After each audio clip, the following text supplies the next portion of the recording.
ثم استوى إلى السماء وهي دخان، پھر وہ آسمان کی طرف متوجہ ہوا جبکہ وہ دھواں تھا۔ قل أئنكم لتكفرون بالذي خلق الأرض في يومين وتجعلون له أندادا ذلك رب العالمین۔ کہو کیا تم اس ذات کا انکار کرتے ہو جس نے زمین کو 2 دن میں پیدا کیا اور بتوں کو اس کا مد مقابل بناتے ہو؟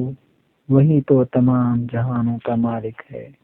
وَجَعَلَ فِيهَا رَوَاسِيَ مِن فَوْقِهَا وَبَارَكَ فِيهَا وَقَدَّرَ فِيهَا أَقْوَاتَهَا فِي 4 أَيَّامٍ سَوَاءً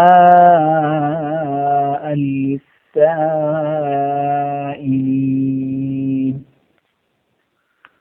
اور اسی نے زمین کے اوپر پہاڑ بنائے اور زمین میں برکت رکھی اور اس میں سامان معیشت مقرر کیا، سب 4 دن میں، تمام طلبگاروں کے لیے یکساں۔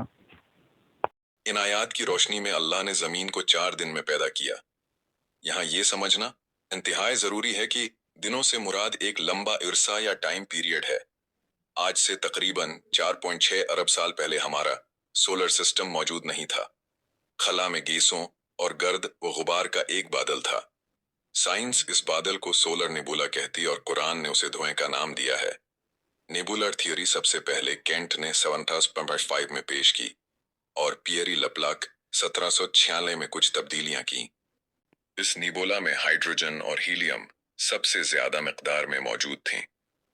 یہ سولر نیبولا کروڑوں سال تک خلا میں گھوم رہا تھا کہ پاس میں ایک سپر نووا ہوتا ہے اور اس کی شاخ ویو سے نیبولا سکڑنے لگتا ہے اور ڈسٹ کا یہ بادل اور تیزی سے گھومنے لگتا ہے۔ گھومتے گھومتے اور سکڑتے سکڑتے مرکز میں ٹیمپریچر اور پریشر زیادہ ہونے کی وجہ سے فیوژن ری ایکشن شروع ہو جاتا ہے، جس کے نتیجے میں ہائیڈروجن ہیلیم میں تبدیل ہونے لگتا ہے۔ اسی عمل کی وجہ سے سورج کا جنم ہوا۔ ہمیں روشنی اور گرمی اسی عمل کی وجہ سے ملتی ہے۔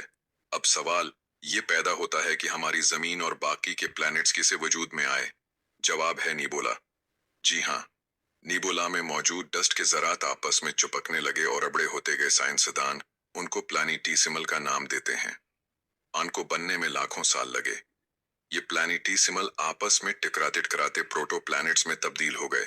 اس عمل کو ایکریشن کہتے ہیں۔ جیولوجیکل ٹائم سکیل کے مطابق یہ سب آج سے 4.6 ارب سال سے لے کر 4 ارب سال پہلے ہو رہا تھا۔ اس دور کو ہیڈین ایون کہتے ہیں۔